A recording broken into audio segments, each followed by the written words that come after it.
gentlemen, please put your hands together and welcome the bow-tie comedian, Mike Goodwin!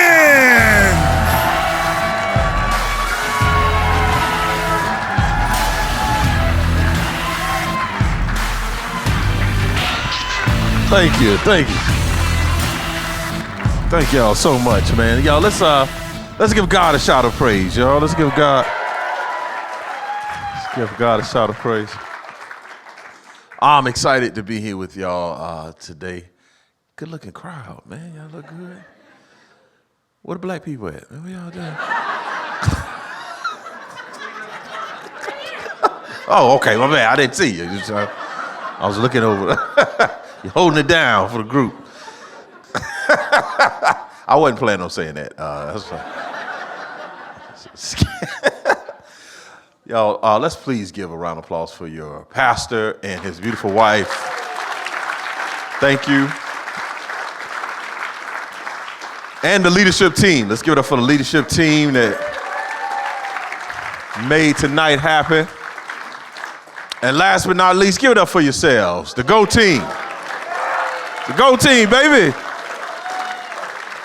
Tonight is all about you, and I'm honored to be with you tonight. My name's Mike Goodwin. I'm from South Carolina. California, I love California. I'm a fan. For a few reasons. I like your time zone. I like it. I like the gaining 3 hours when I get on the side. I got up at 3 o'clock this morning, but some kind of way I was here at 9 a.m. It was very strange. I made it. I enjoyed the weather, wonderful weather, beautiful weather. I also think Christians in California have more fun. I think y'all just have a little bit more fun than other Christians. I think y'all leave out some of the stuff, but y'all just have a good time when y'all in Jesus. But I was not aware of the I-5. I was not. I'm not, and I'm not a fan. I'm not a fan. I'm not a fan. What was wild, so I flew in this morning, San Diego, and I GPS, because I don't know where I'm going. I GPS to church at about noon. At noon, my GPS said, it's 30 minutes. It's 30 minutes to church. I breathed a sigh of relief. It's going to be light and easy. So then I text Pastor a little later, and I was like, oh, I'm good. You know, I'm planning on leaving about 6:30. He was like, nah, you probably don't want to do that. Like, you give yourself a little bit more time, right? So I was like, okay, cool. I gave myself a little bit more time. So I ended up leaving like 5:20, and it told me I had an hour. I said, what? Where did this other 30 minutes come from? And then half of my ride was in the red. Is that normal to be in the red? And there be no accident. Like this is very strange to me. Like I'm used to driving in the blue, a little bit of yellow, but not all half of the trip red. And no ambulance, no police cars, nothing, just red. I was like, this is like New Testament red too. This is very red. Y'all tricked me. I saw a Popeyes chicken here. I was a little caught off guard by that. I was like, well, maybe there's a Waffle House here. There is not. Some of you may look a little confused about what this place that I just referred to, the Waffle House. If you're not familiar with the Waffle House, it's a restaurant, probably in the southeast part of the country for the most part. I mean, it kind of making its way to some of the west. Memphis, somebody said? You said Memphis? Texas? Texas, yes, it's there. For those of you that are not familiar with the Waffle House, let me try to describe it to you. Think of a restaurant in a gas station, minus the gas station. That is the Waffle House. And I love it. I am a fan of the Waffle House. I'm a connoisseur of the House of Waffle, yeah. I have a rewards card, and they don't even have a rewards program. I just took an index card and a Sharpie and said, can you punch my card, please? I love the Waffle House, but my issue with the Waffle House isn't with the restaurant. It's with the people that go to the Waffle House. Yeah. Because people go to Waffle House with unrealistic expectations. Yeah. They come to Waffle House with Cheesecake Factory expectations. Yeah. I was in Waffle House the other day. This woman was in there having a fit. She was like, I want to speak to the manager. I was like, ma'am, this is the Waffle House. There is no manager. Yeah, you can speak to Willie, the head cook. That's who you can speak to, man. This lady was irate. She was like, I am emailing corporate in the morning. I was like, ma'am, the dude that's scrambling your eggs is smoking a cigarette right now. I don't think they're concerned about your complaints, man. Now, one thing I do wish the Waffle House would take a look at is their dental plan for their employees. I wish they would review their service provider. Saying it's a lot of gums and tongues in the Waffle House when I go to Waffle House, and I'm easily distracted, you know. I can't focus. I'm talking to you and you've lost the majority of your teeth. I can't lock in. Like if I'm looking at you and I see that speed bag in the back of your throat, I just want to get a little workout in. So I'm from, like I said, South Carolina. I'm a Southerner. I travel all over, and I tell people I'm from the South with an F and not a TH. From the South. One thing about Southerners, we have the unique ability to just make up words. Yeah, we say words like fintu and fixin'. What had happened was, that's one word right there. That's one word. But I want to share with y'all, my favorite word is a made-up word. It's 5 syllables, one word. What you're not gonna do. Yeah, my mother said that my entire life. My mother said stuff like, what you're not gonna do is keep running in and out of this house. That's what you're not gonna do. What you're not gonna do is stand in front of that refrigerator and hold that door open. Little boy, that's what you're not gonna do. What you're not gonna do is sit up on that phone while it's thundering and lightning outside. The Lord is doing his work. I mean, what some of y'all not gonna do is not laugh at jokes. That's what y'all not gonna do. I love performing for church folks. I don't know if y'all, I love, make some noise if you love Jesus. Clap if you love Jesus. I love church folks. I love performing for church folks. I'm on the team. I don't know if y'all know this, but church folks can be some funny acting people. I don't know if y'all are aware of this. I'm not talking about y'all. To my other church folks. In fact, I called this woman from my church. I didn't realize it at the time, but I found out that she was a part-time Christian. Yeah. And I apparently called her on her day off. Yeah, she answered the phone with attitude. She was like, who in the blank is this? And how did you get this blankety blank number? I was a little taken aback because I don't curse out loud. Keep it on the inside. So I said, this is Brother Goodwin from the church. That's how you say it when you're spiritual, from the church. She said, oh, praise the Lord, brother. I was like, praise the Lord. What you're not gonna do is act like you just cuss me out on the phone. That's what you're not gonna do. Another thing about the South is we love nicknames in the South. Love nicknames. I realize there's some people I've been knowing my entire life. I don't know their real names. Yeah, my brother called me the other day. He said, hey man, you know Mark Davis's mom passed away. I don't know Mark Davis, man. He was like, stanky man, stanky mama passed. I was like, why you ain't say that from the start? I need to give Stank a call. We try to be funny with nicknames. We call big people nicknames like Tiny, Slim. We nickname people after food. I know a cornbread, a pork chop, and a collard green. I know there's one dude, his nickname is Boss, and he ain't got no job. I'm like, who you the boss of? Yourself? But I think white dudes have the coolest nicknames. I really do. Because white dudes' nicknames go with them their entire life. White dudes have nicknames like Rusty,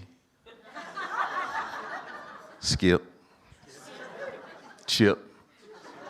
Like your nickname could be Chip. You could be the CEO of a bank. You could have Chip on your business cards. The brothers can't do that.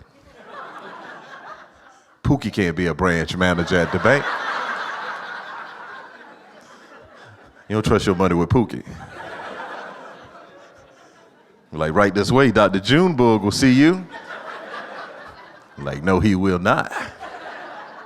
That's thank you, Mama Doctor. I'm not going to that, man. That is not about to happen. So y'all saw in the video, I'm married. That video's a little dated, so my wife and I, we just celebrated 24 years of marriage.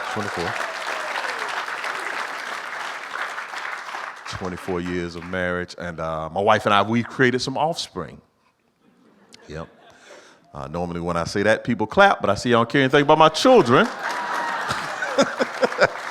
Tough crowd, man.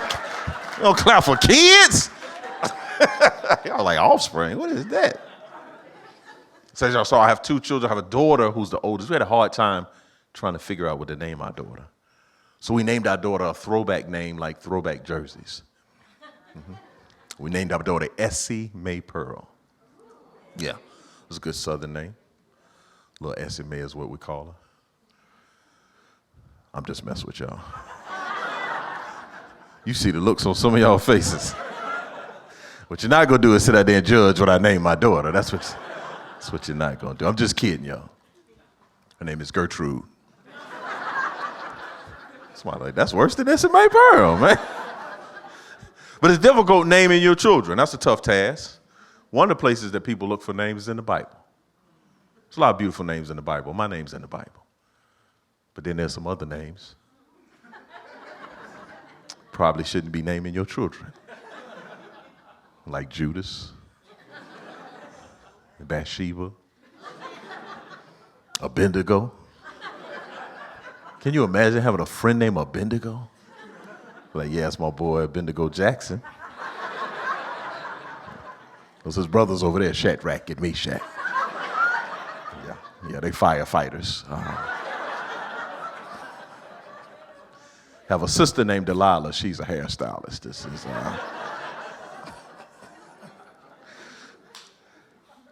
But my daughter is a senior in high school right now, and I'm not good. Oh, I'm not good. I'm not good. Because I remember taking her to nursery school. I remember walking her in, and there was a sign on the wall, and it said, "Welcome, class of 2025." And I smirked. I was like, that ain't no real year. 2025, what kind of nonsense? Now 2025, like, hey, good to see you. I don't like it, man. I don't like it at all. She's growing. She's doing adult things. She's driving. Oh, I don't like that. Her and her mother conspired to get her driver's license faster than I had. I had a different timeline. They moved it up. And my wife, to make me feel better, she was telling me that there was this app that you could put on your phone that monitors your children. It pretty much snitches on your children. It tells where they are, how fast they're driving. It's something called Life 360. Yeah, y'all familiar with this? So my wife told me about this. I was very intrigued. I was like, how do I put this on my phone? So I saw, she's just like, you just download it. So I put it on my phone, and I was like, hey, it's tracking me too. I don't want to be tracked. I'm not even doing anything, but I don't want you tracking my movements. So me and my wife, we went out of town, and my daughter was flying back to Columbia where we live, and she had to drive home from the airport. And I didn't really feel great about it because this is my daughter's first time on the interstate by herself. I just didn't feel good. But my wife convincing me to do stuff I don't want to do again. She's like, oh, she'll be fine. There's no problem. She's a good driver. All the things, right? And I relented. So we're out of town, and I'm looking at the little spyware on her phone because I didn't put it on my phone. I'm looking at it. And it shows she pulls into the yard. I breathe a sigh of relief. Then I get a text from my daughter. It was a lot of words. It's not good to get texts from your children like paragraphs. It's never good. So I'm reading this text, and it's like, well, apparently, as I was pulling into the garage, I may have sort of kind of misjudged the turn, and briefly, for a moment, rubbed up against the house. I was like, what? What is this? And my wife immediately went into defense, like, oh, it's probably not that bad. You just exaggerate. And I'm like, send me a picture. I don't know what these words are saying right now. I don't know if this accurately describes the situation. The girl sent a picture. She hit the house. I'm like, man, what? And my wife was like, it's not that bad. I'm like, it's very bad. This is bad. She was like, oh, we can take it to a shade tree mechanic. I'm like, what do you know about a shade tree mechanic? This is a deductible right here. This is not a shade tree mechanic. Then I got a boy, I got a 14-year-old. I smell him before I see him. This is the... Oh my goodness, this is smelling this dude in America, man. Oh, my son smelled like a karate dojo every morning when he wake up. I'm like, what were you doing in your sleep, man? Why you smell like you worked third shift last night, man? And he doesn't smell it. This is the craziest thing. I'm like, you don't smell this, son? This is terrible. We were home for quarantine. He always saying crazy stuff to my wife. He never tells me this stuff. We were home, locked down. He basically went to my wife and said he was going to break the record for how many days he could go without taking a shower. I was like, no, sir. What you're not going to do is smell like the outside on the inside, sir. It's bad, man. We were playing a video game the other day, and he was playing without any socks on his feet. It was terrible. Oh, it was bad. I couldn't see the controller. I'm crying. My eyes are watering. He's up 30 points. I'm like, you don't smell that, man? Now I got to play my son online in different rooms at our house because he smells awful, man. This kid. Neat kid, man. Neat kid. My son, he loves sports. He's not good, though. My man, he shouldn't have laughed that hard. Like, that was a very hard laugh right there. He's not, man. And I knew from a very early age, he was active. I used to say he was active. He wasn't athletic, you know. Yeah, he falls a lot, you know. And nobody's even around him. I'm like, what are you doing on the ground, man? Get up. I'm a very realistic dad, man. I knew very early. We signed him up for flag football one time. That was a waste of money right there, yeah. Yeah, his team went defeated. They won no games. Matter of fact, they tied one game. My son came home super excited, hopping around like, I was like, hey, man, what you so excited about? My son was like, Dad, Coach said that whenever we tie, it's like both teams won.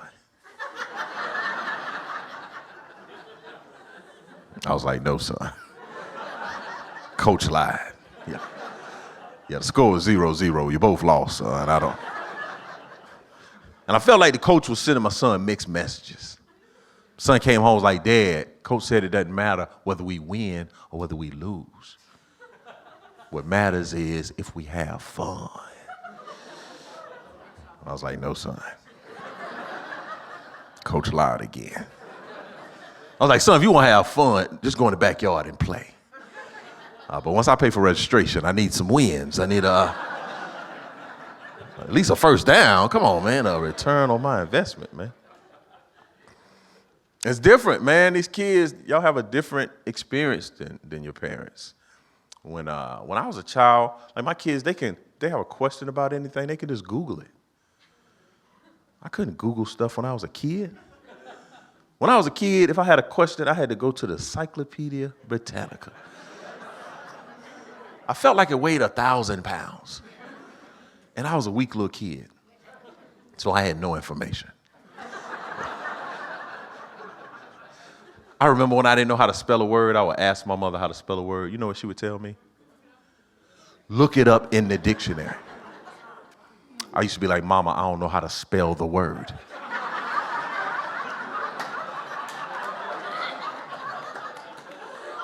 Y'all, I spent 4 weeks in the L's looking for elephant. I was like, oh. Mama, I don't see that word. I see licorice and leprosy. I don't see anything about an elephant, Mama. I almost blacked out looking for pneumonia. I was like, it's not a real word, Mama. They are making up words. It's different. I even try to teach my kids some things I learned when I was a child. Try to teach my children about nursery rhymes. Y'all remember these weird stories they taught us when we were children? There was an old lady that lived in a shoe. She had so many children. She didn't know what to do. So she fed them broth without any bread and whooped them all soundly and put them to bed. Yeah, that lady going to jail. You can't post that on social media, man. What about this one? Peter, pumpkin eater, had a wife. He couldn't keep her. He put her in a pumpkin shell, and there he kept her very well.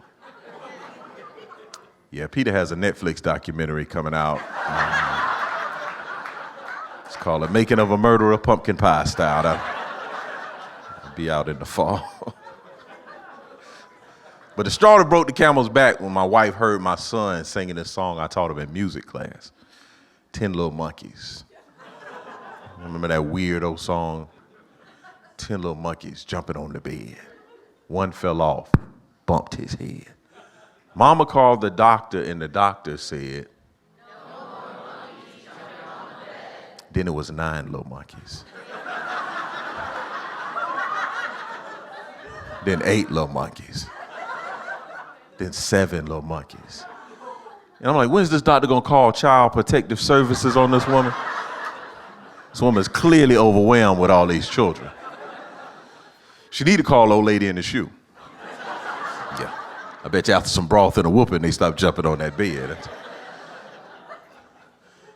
Taught us some weird stuff when we was kids. What was going on with those parents from the lullaby, Hush Little Baby? What was happening there? They giving the baby billy goats and mockingbirds, diamond rings. You don't get no baby a diamond ring. That is a choking hazard, people. Very strange. Every time it rained, I sang this dumb little song to my son that somebody sung to me. It's raining, it's pouring. The old man is snoring. He went to bed, bumped his head, and couldn't get up in the morning. Like, why am I singing homicide hymns to my son before he go to sleep? You're gonna have nightmares. This is not good parenting at all, people. Strange stuff, man. 3 blind mice. How you know? Who is evaluating the eyes of mice? Who has the time to make little Stevie Wonder mice glasses and walking sticks? Who has this time? It's the stuff that we were doing, man. Very, very strange stuff. Anybody got crazy family members? Clap if you got crazy family members. Yeah. Now, if you're not clapping, you probably the crazy family member. I just want to let you know. I got a cousin, drama queen. The whole world's her stage. Every time we go out, it's always some type of issue, some type of drama. We were at out to dinner the other night, and the server did something. My cousin had table going off. When he gets back, I'm going to give him a piece of my mind. I was like, wait a minute.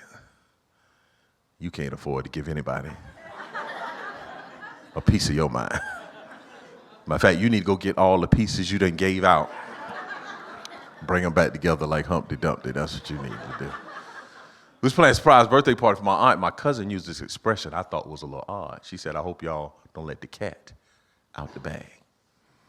Okay. That's an odd expression for me, because if I saw somebody holding a bag full of cats, the first thing I would think to say is, hey, man, you need to let those cats out the bag. And why are we so obsessed with cats anyway, huh? Cat got your tongue? Look what the cat drug in. It's raining cats and dogs. What up, cat daddy? You living like a fat cat. Don't be a copycat. You are such a scary cat. It's more than one way. Who is skinning cats? I guess the dude with bags full of cats. Huh? And why does he have multiple ways of doing this? And I guess you got to find curiosity. Curiosity can help you kill a cat. Then you can skin the cat once you let the cat out the bag. When I get back to the room, I'm going to take a little cat nap. That's what I'm going to do. That's a much better joke than y'all responded to right now. Y'all having a good time? You enjoying yourself? This is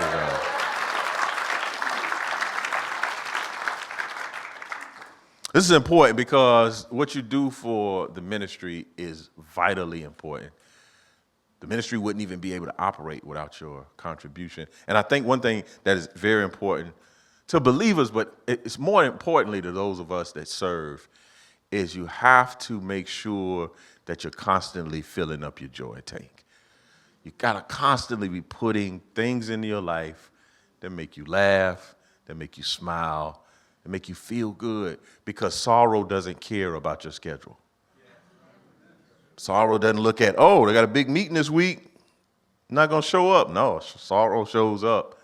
And if it shows up and you don't have any joy in your joy tank, it's just gonna knock you out of the game. So make sure that you're constantly doing things that you enjoy to do. Like the joy of the Lord is our strength. And I am so confused sometimes when I see Christian people that don't smile. I be like, what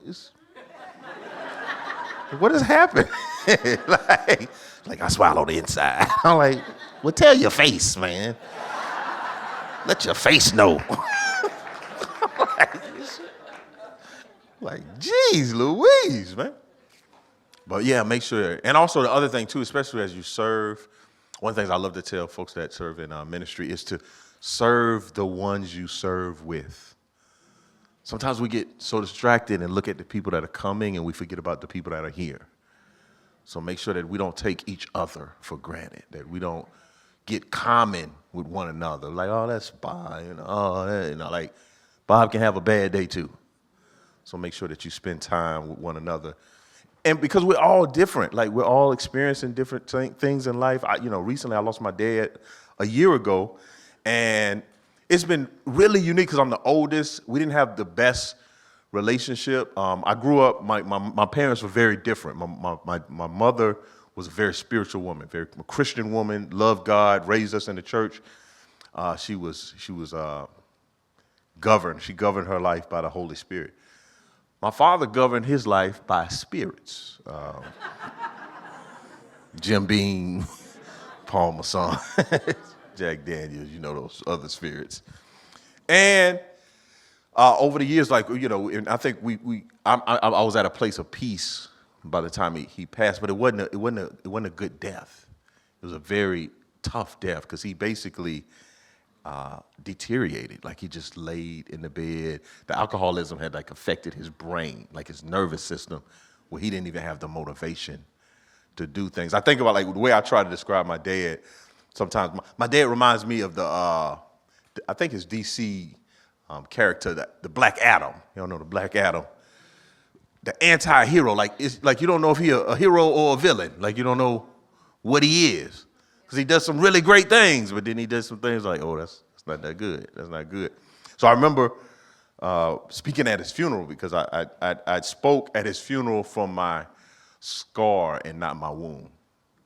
So I got to a place where I saw my dad separate from his disease. And it took a while.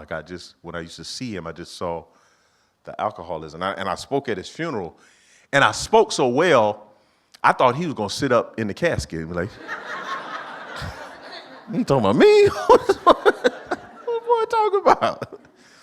So experiencing that and then, being a dad, we're all transitioning and having different experiences. So make sure that you're there and that you're sensitive to the needs of those that you serve with. That's very, very important.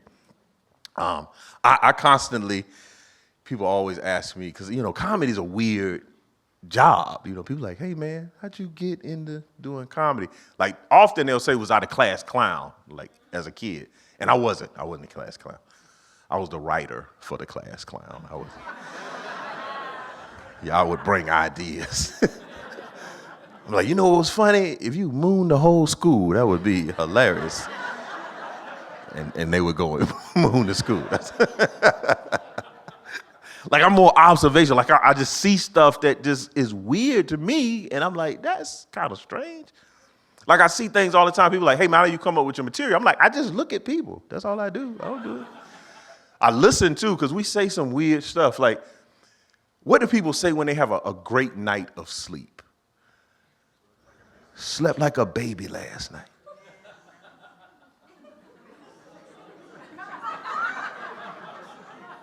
Don't babies cry and wet the bed? You nasty. Yeah. I've had a baby. He had to change his diaper every morning because he slept like a baby last night. I was in a conversation with somebody who was like, hey, man, can I be honest with you? I was like, that's what I thought you was doing the whole time. It was all this make-believe that you were sharing with me.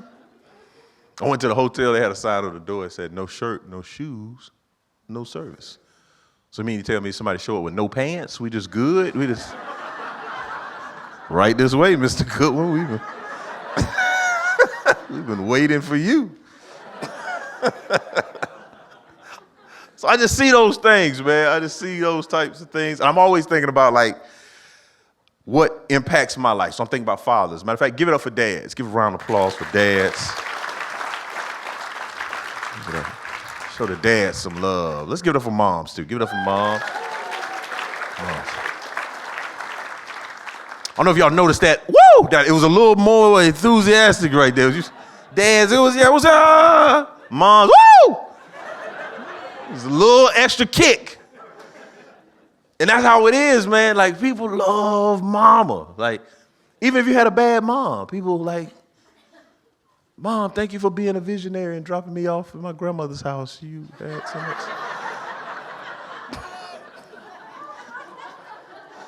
You can even tell by the holiday, like Mother's Day, you got to make reservation weeks in advance. You don't just show up at the restaurant on Mother's Day, not Father's Day.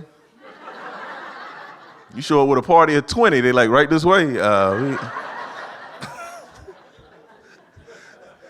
Even when you put dad on stuff, it's not a compliment. It's not cool.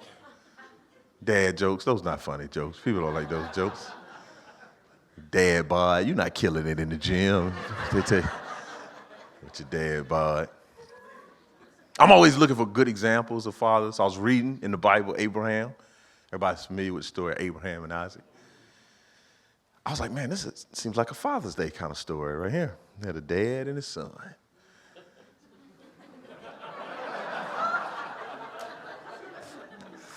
Dad and son trips are always interesting, right? It's never just, there's always a story behind the story, right? So I'm reading Genesis, the 22nd chapter. We're familiar with the story. God told Abraham to sacrifice his son. Now I'm reading this scripture. I'm like, wow, I see why I'm not in the Bible. Because you would have to catch me. I'll be like, come on, man, what you do with that rope, Dad? Quit playing. Come on, man. Come on, man, where we going? What we doing? I'm like, he got on sandals, man. You got to catch me. Come on, man. That's why I'm not in there. So they go to the mountaintop. God speaks to Abraham, sacrifice his son Isaac. They go on. There's a ram in the bush. They go on. The next time you see Abraham and Isaac together, until the 25th chapter, when Isaac is burying his father Abraham. So I submit unto you, that's a pastoral word. I don't use that word a lot, But I submit unto you that incident on the mountaintop was probably the last father-son trip.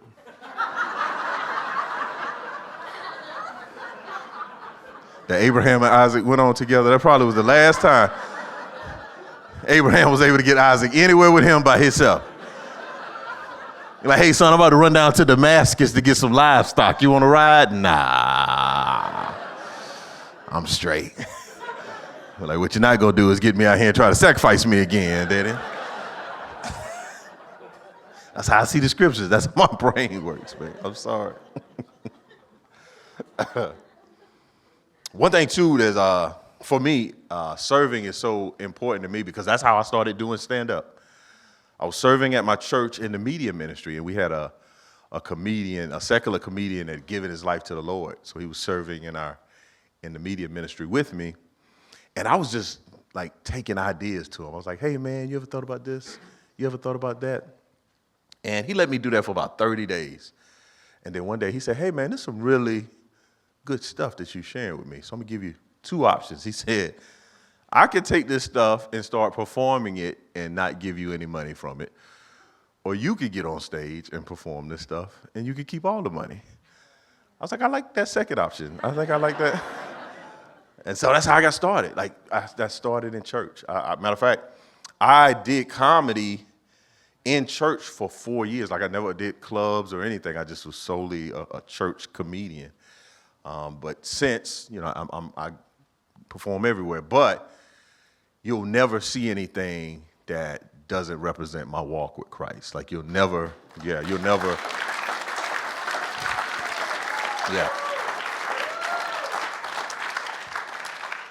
And I'm so dogmatic's not the right word, but I'm so intent on being as good of a comedian as I am a person.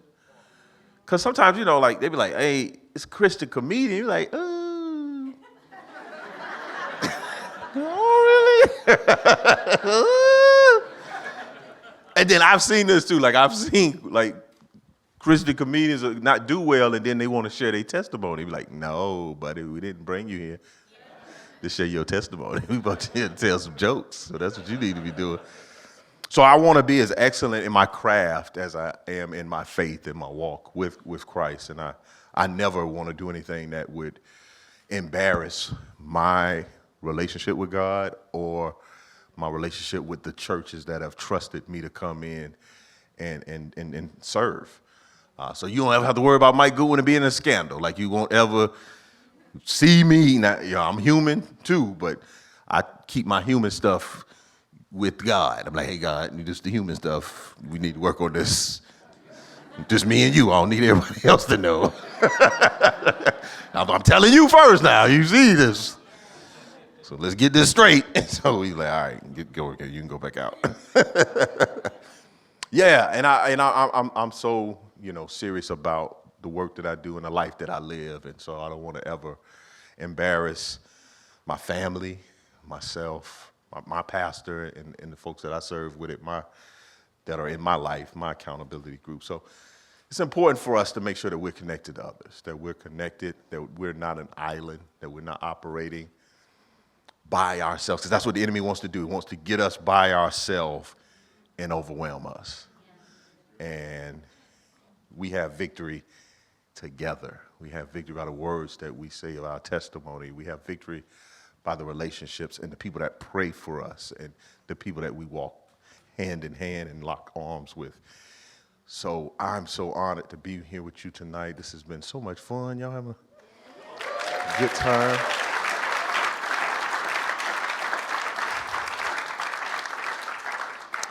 I'm more reflective now. I'm in an interesting point. I'm in my 40s, but I'm almost out. Like, I'm on the line. Like, I'm at the age people don't even care about that age. I'm 49. I told somebody I was turning 49. It's like, what you doing for your 50th? I'm like, wait a minute. I got a whole year right here. What about this year right here? But 40 is like all the folks that are under 40. Beware.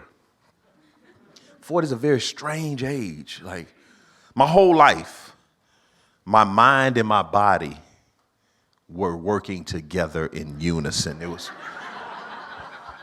They were a team. They collaborated with one another. I turned 40, they got a divorce. They no longer talk to each other. It's crazy. 40 is the age where you don't even do nothing. You just go to bed at night. You just lay in the bed. You don't do anything. Just lay there. You go to sleep. You wake up and your shoulder's on fire. You like, was somebody beating me in my sleep? What? Why is my heel hurt? I ain't even get out of the bed. I step on a rock in my dream? What is going on? 40 is also the age where you turn on the TV, you see all your sports heroes selling itch cream and life insurance. It's very disorienting. They selling compression paint, socks, and Skechers. I'm like, I'm in the Sketcher demographic now. How did I land in the Sketcher demographic? And why is Snoop Dogg promoting Skechers? This is very strange. Walking around wearing Skechers, sipping on prune juice. What is going on? And for men, it's very unnerving when you turn 40 because that's when your doctor get all handsy with you. You know, women, y'all have no sympathy for us at all. People have been poking and prodding on y'all whole life, not men. Not us, not at all. Like, doctors were our friend. I remember going to the doctor, he hit my knee, I kicked my leg, he gave me a lollipop. It was a lovely relationship. It all changed in the 8th grade. They told me I needed to go get a sports physical. I was like, cool. I go in the doctor's office, this man tells me to drop my pants. What? Then he tells you to turn your head and cough. And it's the saddest little cough. Cause you like, cause you trying to look, you trying to see what he doing. And you really like, hey man, just tell me what you looking for, I'll do it. I'm like, man, I just want to play basketball, man. What are we doing in here right now? Nobody told me about this, man.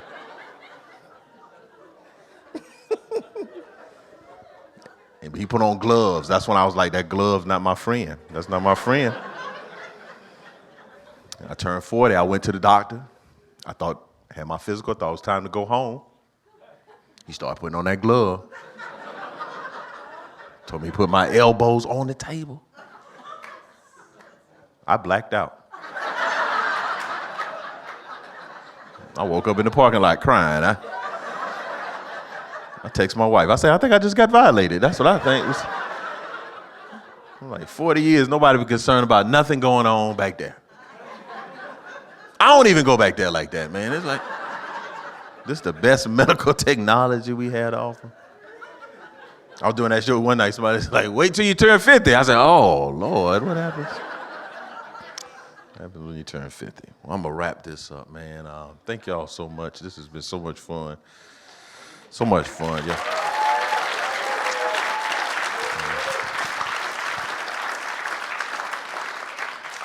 You know, the thing I've realized too, I'm at this age where I much rather have cookies than abs. I'm just kind of, I just rather have a 6-pack of cookies. That's what I would like to have. And the problem is, you just look at food and it's like, I done put on 2 pounds. I'm like, I didn't even eat the food.